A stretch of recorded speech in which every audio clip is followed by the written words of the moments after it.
तो स्वागत है आप लोगों का आज की क्लास में। आज की क्लास में हम लोग बात करेंगे लाभ एंड हानि के सवालों के बारे में, या कहें तो प्रॉफिट एंड लॉस के सवालों के बारे में।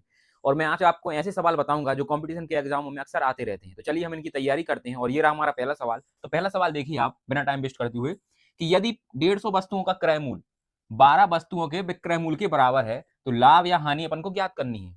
40%, 30%, 25% या 20%। तो सवाल समझ लीजिए, यदि हमने 150 वस्तुएं खरीदी जिस मूल्य पर, यदि हमने 150 वस्तुएं खरीदी जिस मूल्य पर है और 12 वस्तुओं को हमने उसी मूल्य पर बेचा, तो हमें लाभ हुआ कि हानि। 150 वस्तुएं खरीदी हमने एक रकम पर, उतनी ही रकम पर हमने 12 वस्तुएं बेची, तो हमें ज्ञात करना है लाभ हुआ कि हानि हुआ। तो चलिए सवाल देखते कैसे सॉल्व करते हैं। सबसे पहले हमने लिखा 150, 150 इंटू, तो क्रय मूल्य को अपन क्या कहते हैं इंग्लिश में? क्रय मूल्य को क्या कहते हैं आप बताइए? Cost price. तो कॉस्ट प्राइस को हम लिखते हैं सीपी बराबर 12। अब विक्रय मूल्य, विक्रय मूल्य कहते हैं सेलिंग प्राइस, सेलिंग प्राइस को एसपी लिखते हैं। तो ये हमने सवाल जमा लिया, 150 है हमारा कॉस्ट प्राइस और 12 है हमारा सेलिंग प्राइस, इसको इनटू में लिख लिया। अब क्या करना है, इस एसपी को इस साइड लाना है, तो सीपी बटे एसपी हो गया, ठीक है, बराबर 12 का 12 लिख लो और 150 इसके नीचे आ जाएगा। मतलब 12 क्या मतलब 120 है, यहाँ पर 120 का 120 लिख लो और 150 आ जाएगा अपना नीचे, ठीक है। तो अपन ने सवाल जमा लिया।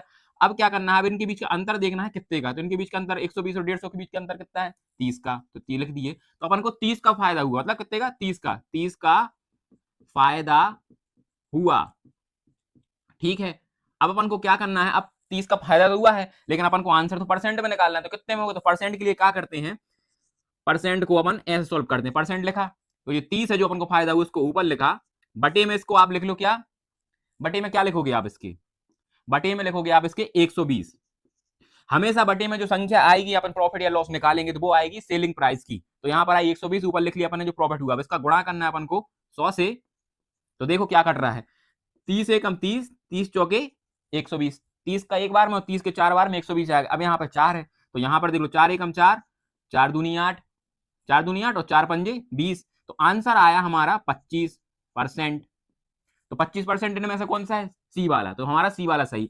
यदि हमने 150 वस्तुओं का क्रय मूल्य यदि हमने 150 वस्तुओं का क्रय मूल्य 120 वस्तुओं के क्रय मूल्य के बराबर है तो हमें 25% का लाभ होगा। तो सवाल समझे ना आप लोग? ये सवाल बहुत ही इंपॉर्टेंट सवाल है जो अक्सर कंपटीशन के एग्जामों में आता रहता है। तो अब इसी तरीके से आप दूसरा सवाल देखिए। इसका क्या है कि जब हम एक ही तरीके के 2-3 सवाल सोल्व करते हैं तो हमारे दिमाग में वो चीज बैठ जाती है। तो देखिए ये रहा हमारा दूसरा सवाल। 15 आम का विक्रय मूल्य 19 संतरों के क्रय मूल्य के बराबर है, तो लाभ परसेंट अपन को इसमें ज्ञात करना है। ये रहा इसके ऑप्शन। मतलब 15 आम अपन ने एक रकम, मतलब एक कीमत में बेचे, उस उतनी ही कीमत में अपन ने 19 संतरे खरीद लिए। 15 आम अपन ने एक कुछ रुपए में बेचे, उतने ही रुपए में अपन ने 19 संतरे खरीद लिए। तो अपन को इसका लाभ परसेंट ज्ञात करना है। सबसे पहले अपन सवाल जमाते हैं।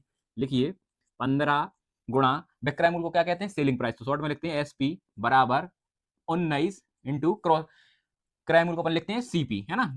तो अपन ने इतना लिख लिया। अब सीपी को इधर लाना है, तो एसपी बटे सीपी 19 का 19 और 15 आया इसके नीचे। अपन ने अब 15 चीजें बेची कुछ रुपए में, उतने ही रुपए में अपन ने 19 चीजें खरीदी। तो कितना लाभ हुआ अपन को? 4 चीजों का, है ना।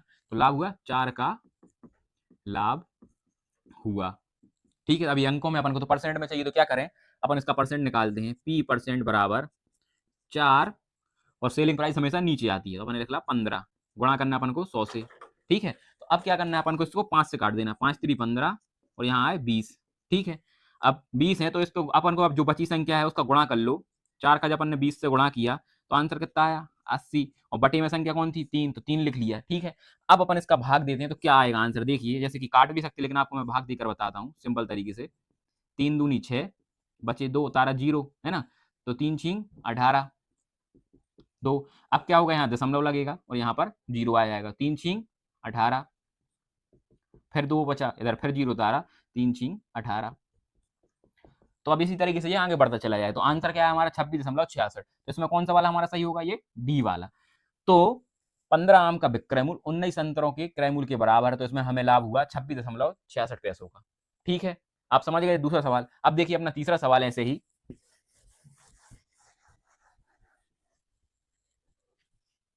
तो अब रहा हमारा तीसरा सवाल। तो तीसरा सवाल हमारा देखिए, 27 वस्तुओं का क्रय मूल्य 18 वस्तुओं के विक्रय मूल्य के बराबर है, तो लाभ हुआ या हानि हमें प्रतिशत ज्ञात करना है। तो मान लीजिए 17 मतलब 27 वस्तुएं हमने कुछ पैसे में खरीदी, है ना, और 18 वस्तुओं को हमने उसी पैसे में बेच दिया। समझ गए आप? 27 वस्तुएं हमने कुछ पैसे में खरीदी और उतने ही पैसों में हमने 18 वस्तुओं को बेच दिया, तो हमें लाभ हुआ या हानि, इसका प्रतिशत ज्ञात करना है। तो सबसे पहले अपन क्या करते हैं, सवाल जमाते हैं। तो देखिए 27 गुणा किराए मूल्य को अपन क्या लिखते हैं, किराए मूल्य को ले क्रॉस प्राइस, तो मतलब इसको लिखते हैं सीपी, और 18 विक्रय मूल्य तो 18 सेलिंग प्राइस लिख लिया। अब क्या करना है, इस एसपी को यहां लाना है, तो सीपी बराबर एसपी बराबर 18 बटे ये वाला 27। तो देखिए कुछ पैसों में, मतलब अपन ने कुछ पैसों में 27 वस्तुएं खरीदी थी और उतने ही पैसों में अपन ने 18 वस्तुएं बेच दी, तो इनमें अंतर देखिए कितने का है, अंतर कितने का 27 और 28 में 9 का।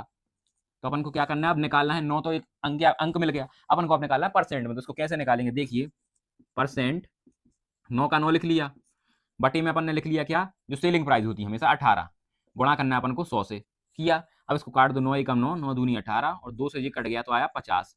तो आंसर आया हमारा 50%। 50% इनमें से हाँ बी वाला है।